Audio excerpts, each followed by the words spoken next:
Let me ask you this. If you were to put a ladder down on the ground and climb it, would you put it on uneven ground? Would you put it on unbalanced ground? And the likely answer is no, you wouldn't. In today's episode, we're going to be digging into one of the most foundational topics that you need to understand before you climb that ladder and develop your growth journey. It's one of the most cutting topics for so many women in the queer community, and that's self-acceptance. Because without it, you are going to be feeling like you're on shifting sands, that you can't make progress, that any progress that you make feels quite superficial and hollow. And we're talking about the kind of self-acceptance that demands something far more profound. We're talking about the kind of self-acceptance that requires you to face the hard stuff, confront the fears, and notice and acknowledge the things that have kept you stuck, and give yourself permission to evolve into who you truly are, because without that, you're not going to be able to. So self-acceptance it's not just a feel-good buzzword, and it is one of the most foundational things that you can do for yourself. It's an active process to begin feeling like you're enough, like you can take up your space in the world. How can you expect to develop confidence, self-respect, or take those actions to look after yourself, or even a harmonious relationship with yourself, if you are stuck rejecting certain parts of your existence or what you've experienced in the past? Is it really realistic to imagine that you can value yourself while actively rejecting parts of yourself at the same time? Because we can't move forward or change the things we want to until we accept the reality of what is. And for those aspects of ourselves that we can't change, like our sexuality, I want you to understand that acceptance is strength. And it's not about liking or having judgment. It's about being grounded and more centered in what is. And it's the starting point for creating a life inside of yourself that feels solid, authentic, and aligned with who you truly are. So in this episode, we're going to start to unpack the invisible forces that keep us stuck in cycles of self-rejection. Things like the stories that we've been told about who we're supposed to be, or the coping mechanisms that we've developed to feel safe, and that ever-present voice of self-criticism that tears us down. If you've ever felt like you're not enough and you're tired of battling with yourself, then take a breath, because this is the moment where I'm going to help you to start to build some solid foundations within yourself that's actually rooted in truth, respect, and strength. So let's begin that conversation then. So what is a lack of self-acceptance? Well, it's like living in a constant tug of war with yourself, and it's that nagging feeling that no matter what you do, it's just not enough. It's like that critical voice in your head that picks apart everything from how you look to how you act. If you're enough, are you too much, or are you not enough? It picks apart the choices that you've made, and instead of being your own safe place, you end up being your harshest critic. And it feels like you can't cut yourself a break, and you beat yourself up over every mistake, no matter how small. You're constantly comparing and looking around you, thinking that everybody else is doing better, looking better, or just being more than you. And you don't feel at home with yourself. You might find yourself trying to fit into roles or expectations that just don't feel right, whether it's at work or in your relationships, or even with your identity or self-expression. It can also show up in a struggle to take compliments. So when somebody says something kind about you, it doesn't land, and you just brush it off and think that they're just being nice, as well as a fear of being judged, like an overactive worry about how others are going to perceive you. It can also show up as avoiding negative emotions because they might feel too uncomfortable or threatening. And one of the most prevalent things that I notice with my own clients is them seeking worth in other people's opinion and gaining that validation from outside of them as being the dominant factor that helps them to feel good about themselves. Now, I want you to understand that if you do recognize what I've spoken about so far, there's nothing wrong with you. It's something that you have learned to do, right? Nobody is born rejecting themselves. It's something that we learn to do. And the root cause behind it is fear. And a lack of self-acceptance begins with external influences. If you think about it, your earliest training on how to be a human being comes from your parents, comes from your immediate caregiving environment. And if that is rooted in criticism, if it's rooted in fear and pressure, then you're going to start to internalize all of that. And you're going to learn that your sense of safety can only come from outside of you. And so rather than checking in with yourself, you then begin to check what other people think outside of you. And if you're getting a thumbs up from outside of you, then you feel safe. But if you don't, again, that cycle begins. And every time you have that safe feeling, when you get that validation, or you do something that helps you to feel good from the outside in, it's going to keep reinforcing that when you feel scared, your only option is to go outside of yourself. And in doing that over and over and over, you reinforce this pattern of fear. And that becomes your pattern. So over time, you learn to completely vacate yourself. You almost self-abandon and don't establish any strong foundations of emotional independence within you. And it can feel very jarring. And if you think about it, for women in our community, compound that with societal rejection, on top of what you've already experienced indoors, growing up, societal rejection and that marginalization, it only amplifies these messages that somehow I'm not enough, and I'm only enough if I'm getting that approval and that sense of safety from outside of me. And it causes you to then go into maladaptive strategies, and they can become so ingrained that you may not even realize that you're doing it or what's driving that. At the root, what it leads to is internalized shame, constant internalized shame.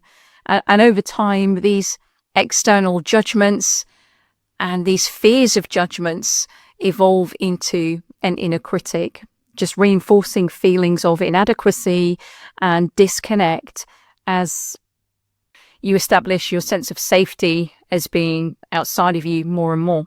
So we learn to develop coping mechanisms. We learn to develop the quick and easiest way to be able to survive and cope all of that.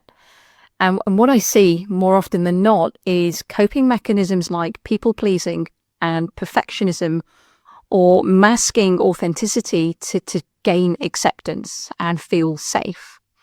But these strategies, as I've said, they just deepen that cycle of self-rejection, making us feel even less aligned to who we really are and just not able to establish a relationship on the inside with ourselves. Now, breaking this cycle, it really needs you to begin recognizing your own journey from a compassionate perspective and understanding how those external influences that you may have been exposed to have really shaped your relationship with yourself on the inside by noticing what these ideas or concepts were that you've internalized. Now, these ideas and concepts have likely been repetitive during your formative years when you were a kid. These common themes or messages that you've been exposed to and received when you were growing up. And for me, when I was a kid, I come from a quite strict, religious, Irish Catholic family, and I'm a twin. I'm one of three. And that was really difficult because I knew deep down from such an early age that I was different. I may not have recognized it that I was gay, but what I did know is that my parents expected me to behave in a certain way. They expected me to dress in a certain way. And I had very rigid, very strict boundaries as a child. And I wasn't really allowed to self-express or show an interest in things that were perhaps non-gender conforming. I went to a school that was for all girls with high expectations on academia. I was expected to pass exams and go to university and to behave, in inverted commas, like a lady. And I found this incredibly difficult. And so being surrounded by all these expectations, and that was back in a time where being gay was such a taboo subject, where the idea of anybody being different back then was just frowned upon and talked about, and you were made to feel as if you had to get in line and fit in. Because the message that I got growing up was I was not to bring shame on the family in any way. And this is even before I came out. The criticism that I received growing up was absolutely constant. Always being told off, always being told that my choices and my interests were wrong, my behavior was wrong, and that I was just going to turn out and be a no-hoper and nothing and nobody. And not least the emotional disconnect that I had with mainly my mother, who wasn't there to help me make sense of what I was feeling. Because of the fear that I felt for my mum and my dad, what I learned to do was perform and conform, rather than learn how to develop a relationship with myself and establish my own framework of what I thought and what I felt and what I really was receiving and making sense of as I was growing up in the world. And I remember also in school, this makes me laugh now really when I look back, is a lot of the girls would call me Leanne the Man. And they knew, and I knew as well that I was different. I knew I was going to turn out and be gay. But just having all of that compounded with everything else as I moved through my timeline just led me to really maladaptive coping strategies. And one of the things that I learned to do was become a joker, to distract from my difference and try and be useful in circles, in friendship circles.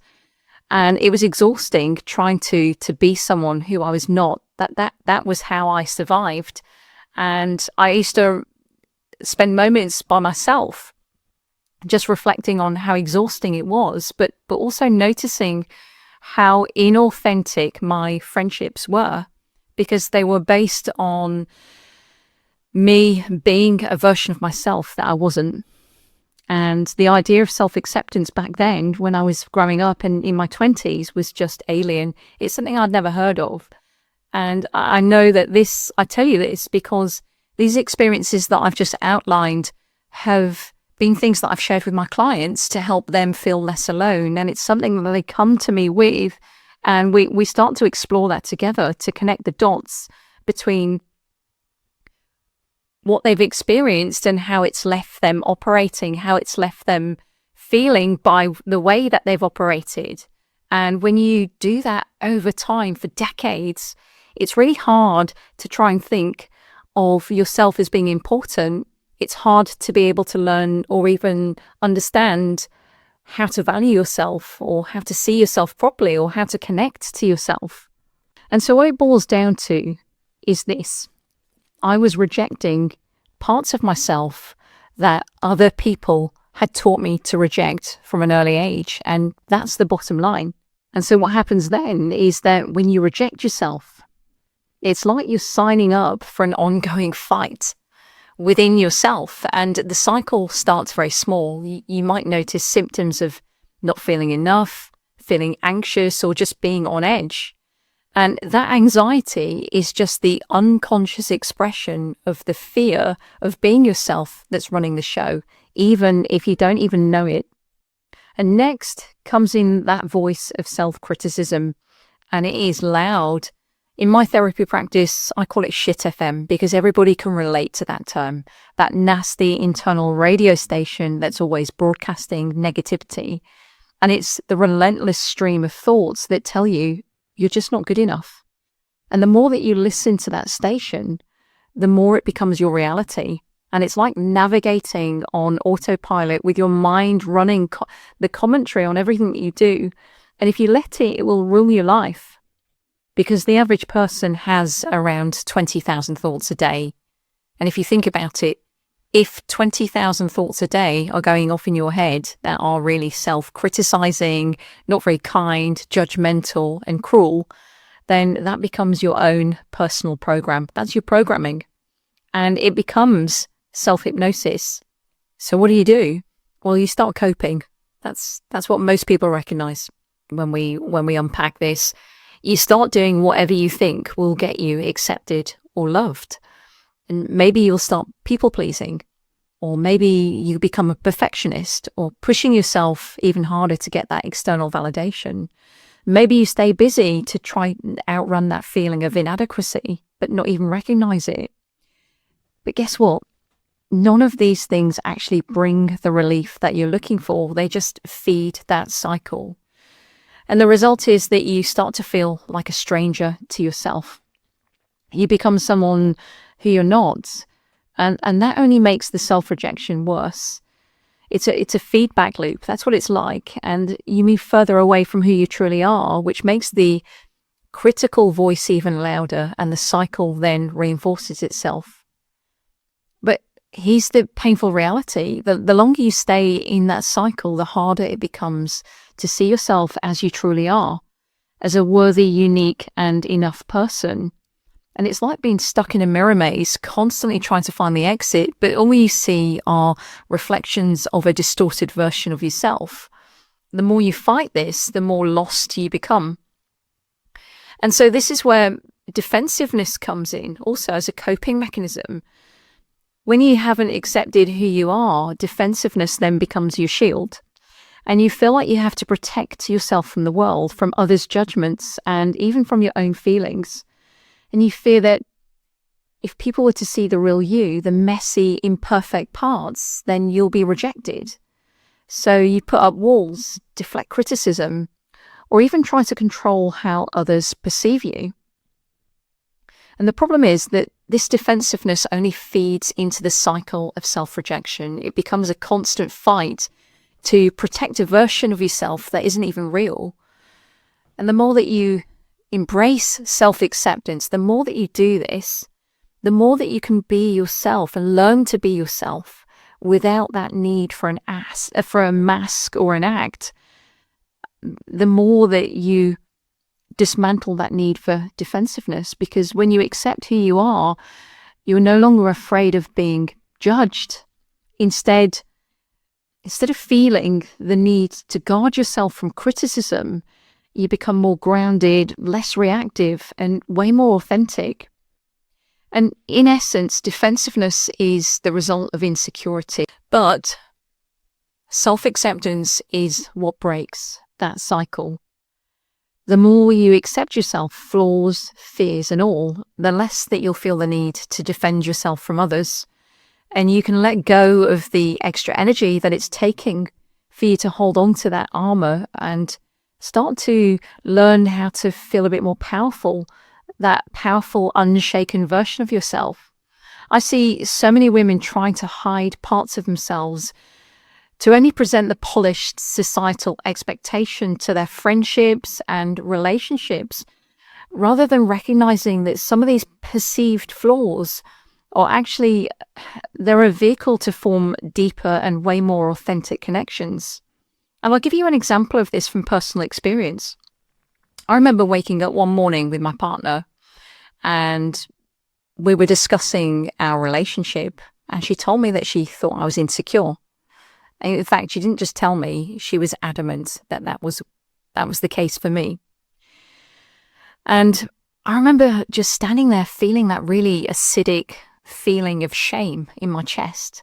And I started to question her and try to imply that somehow she was wrong and that she didn't really know me or understand me, and that she'd come to this conclusion incorrectly. But the truth is, at the time, she wasn't wrong. I was insecure, really insecure. But I didn't want to accept that or even admit that to myself. Instead, what I did was I wanted to try and outprove it by keeping the feelings hidden, by not really exploring it or acknowledging it within myself, and just squash it down like a beach ball, trying to submerge that underwater, and it just kept popping up. And In came the coping strategies of trying to be a version of myself that I wasn't, when really I was hurting deeply and I was quite scared inside, because everything that I was scared of, I was using those maladaptive strategies to not admit to myself what was going on, not share it in the relationship, and doing all that I could to prevent some of my fears from taking place, which were really at the time quite maladaptive. But it could have allowed me, had I opened up, it could have allowed me to explore that with myself compassionately and her and deepen that relationship. So self-acceptance is it's not about liking every part of yourself. And had I realized that at the time, I could have incorporated that into helping myself be okay with what I was feeling at the time. So the key to breaking that cycle is not about liking every part of yourself. It's not about feeling okay with everything. It's not about faking it till you make it either, like what I tried to do, or pretending that you're okay when you're not. Self-acceptance is about stepping into your reality, that real, messy, and sometimes painful truth of how you are. It's about acknowledging your fears, your anxieties, your mistakes, and saying, I see this, I'm not happy with it, but I'm not going to run from it either. And it moves you away from the defensiveness where you feel like you've got to walk around hiding and protecting something. Now, acceptance means just stopping the battle inside of yourself, because the truth is you can't change anything if you're fighting yourself. Think of it like quicksand. The more you try and fight and escape it, the deeper you sink. But if you can accept that you're stuck in the quicksand and relax the tension, then you can calmly begin looking for a way out, and you actually stand a chance. So when we speak about self-acceptance, it's not about settling or resigning ourselves to where we are, nor is it about fixing every part of us. Self-acceptance is about fully inhabiting our own lives, including the parts that we're still learning to love. And it's a commitment to the end of the inner battle, to stop trying to become and instead start being. And it means experiencing without denial or avoidance that a fact is a fact. And I want you to understand something really important here. The truth is that you're already worthy. Self-acceptance is about understanding that worth doesn't come from external things. It comes from the simple and purest fact that you exist, that your value is inherent just because you're here with a heartbeat and blood running through your veins like every other human being. Your worth is not determined by what other people think or how you look or what you do. It's determined by the fact that you are enough exactly as you are. And I know that none of this is easy. None of it happens overnight. It takes time and it takes effort, because self-acceptance is an attitude. It's a practice, not a destination. It's not a one-time thing that you do in the hope of acknowledging what's happening inside of you right now to help you feel better. It's about being present with yourself, even when it's uncomfortable. You don't need to wait for some future version of yourself who has it all figured out, because you're not going to figure it all out. Just when you think that you have, something else will come in, I guarantee you, and it's like new level, new devil. And you can start right here, right now. Acceptance, it doesn't mean that you're okay with everything. It means that you're okay with where you are right now, with all the messiness that comes with it. And so understanding that self-acceptance is foundational. It's about being okay with where you are right now without conditions. And you might not love everything about yourself. You might not like everything about yourself, but you accept where you are without that judgment or shame. And self-acceptance is very nuanced to self-esteem, But I want you to understand that the two are very different, because self-esteem, this is more about how you value yourself based on what you do and how others see you. Your self-esteem can rise and fall depending on whether you get external validation. Self-acceptance is definitely something that you do, whereas self-esteem is something that you feel. So how am I going to get you to understand how to do this? And the answer is curious compassion. Because curious compassion is the bridge to true self-acceptance. It's the practice of approaching your inner world, the fears, the insecurities, the messy parts of you, with a sense of curiosity instead of judgment. When you're curious about yourself, you're not trying to label what you feel is good or bad. You're simply observing, asking questions, and trying to understand. And this is crucial because self-acceptance often gets tangled in the false belief that you must fix yourself in order to be okay. But curious compassion says, wait, what if I don't need fixing? What if I just need understanding? Now, curiosity creates space. Instead of shutting down when you feel anxious or not enough, curiosity invites you to lean in and to ask, why do I feel this way right now? Where did this story about myself come from? And what would it be like to sit with it and experience this feeling instead of running from it? Because then compassion steps in and offers kindness instead of criticism. It reminds you that what you're experiencing is human. It's not a defect. And this dual approach, this curiosity to explore and compassion to soothe, is what makes self-acceptance possible. And it shifts the focus from what's wrong with me to what's happening here and how can I respond in a way that honors myself.